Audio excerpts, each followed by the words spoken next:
Welcome back to episode 44 of the What's the Dill podcast. It's Holy Week. This is going to be released on Holy Thursday, the Holy Triduum.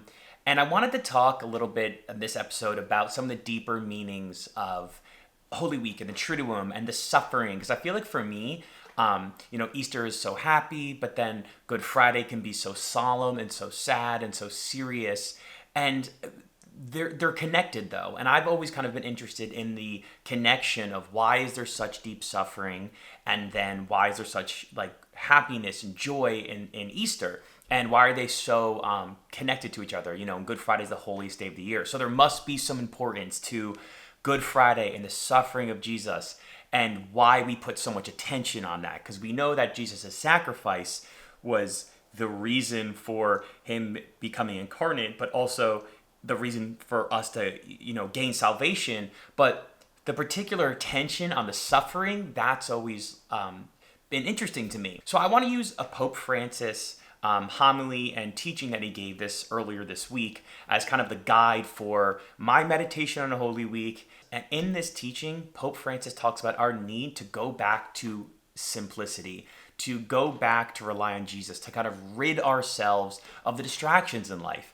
And a couple of podcast episodes ago, I talked about distractions in life. So it was cool to see how God was working in my heart on the distractions in my life, and then hear Pope Francis talk about it. So we rid ourselves of the distractions, we put attention to what's in our life and maybe opening us up to our vulnerabilities, our scars. And then what does that mean? Well, it means that Jesus can heal us. So he starts his Holy Week meditation with this.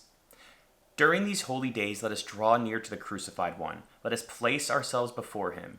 Take an honest look at ourselves, removing whatever is superfluous. Let Jesus regenerate hope in us. He urged us to eliminate useless things that substitute for hope in our lives. It is so easy for me to look at the things of the world as things I should put my hope in. Every day, I will look at my phone, I'll drive by buildings, I'll drive by houses, I look at the TV and I think, I want those things. I want that security. I want those things out in the world. And sometimes I feel like I want those things more than I want to follow God in my life. I feel like I put a precedent on gaining the things of the world, money, power, success, reputation, people wanting to like me. Those things sometimes take precedent more than just asking to do God's will. And so I feel like I put my hope in things of the world. I feel like I can put my hope and my peace in things that the world offers that are fleeting. But Pope Francis calls us all to put our hope in God, in the crucified God. That's powerful. And putting our hope into a man who's dying on the cross, I feel like is the most counterintuitive thing in the world. We put our hope in things that are thriving, alive, that are big, that are powerful. And Jesus and Pope Francis this week calls us to put our hope and our peace into the crucified Jesus. That's powerful. And so diving in a little more, Pope Francis goes on to say why we put our hope in a crucified Jesus. He says, brothers and sisters, we are too wounded. Who isn't in life? And many times with hidden wounds that we hide out of shame, who does not bear the scars of past choices, of misunderstandings, of sorrows that remain inside and are difficult to overcome, but also of wrongs suffered, sharp wounds, unmerciful judgments? And this rings so true to me because very recently, this Lent and in the past year, I have felt an extreme calling on to even acknowledge that I have like scars in the past, to acknowledge that I've been unmercifully judged. I don't know if it's a guy thing, I don't know if it's just a me thing, but it's not been easy for me to admit that I even have wounds. Like, no, wounds are something that I don't have. Like, I'm completely healed. Like I have no healing necessary. Nope, don't need any healing. And I've really been exposed to this idea that actually I need so much healing. And I've worked on being healed from scars of the past, things that I've done to other people, ways that I've wronged people, ways that I've been wronged. And God has really worked in me to heal me of those wounds.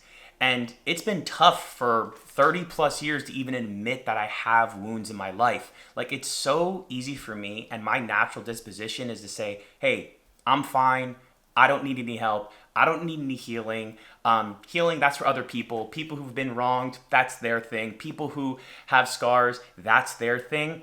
And deep down, it's like, actually, I do have scars. Actually, I do have memories of people wronging me. From being a little kid to a teenager to an adult, I've had to admit to myself that, hey, Pete, like, it's okay to have these scars. It's okay to have these wounds.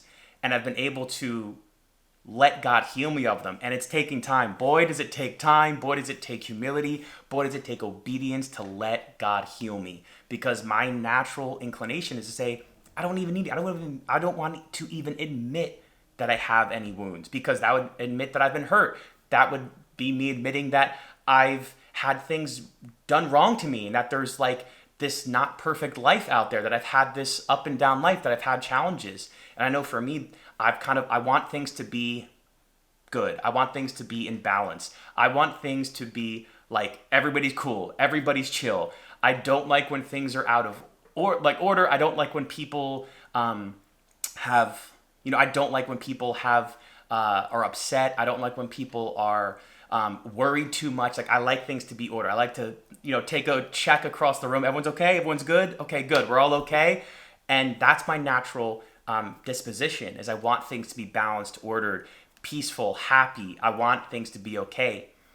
And part of that, I think, is because, I want that sort of security and safety. And as an adult and as an adult man, I've had to acknowledge that I've had wounds in the past, that I've had scars. And I've let God, though, have healing on me. And I've let God heal me. And I've let Jesus, this crucified Jesus who has wounds, who has physical wounds, convert those wounds into light in my life. I've had to let Jesus heal me of my wounds. And it's not easy, and I've not wanted to happen. But why Pope Francis in this teaching says that we put our hope and our peace in the crucified Christ is because Jesus takes all of those wounds in our lives and he heals them. That's why Good Friday is so holy.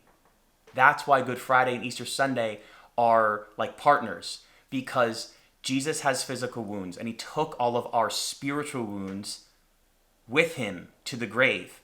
So he healed us. Through his physical wounds, he can heal us of all of our spiritual wounds. And then the evidence of that is that he rose from the dead, is that he's even greater than our spiritual wounds. He's even greater than physical death, that he can rise from the dead, and so he can then heal us from all of our spiritual wounds. So today, let us look at the tree of the cross so that hope might germinate in us, that we might be healed of sadness.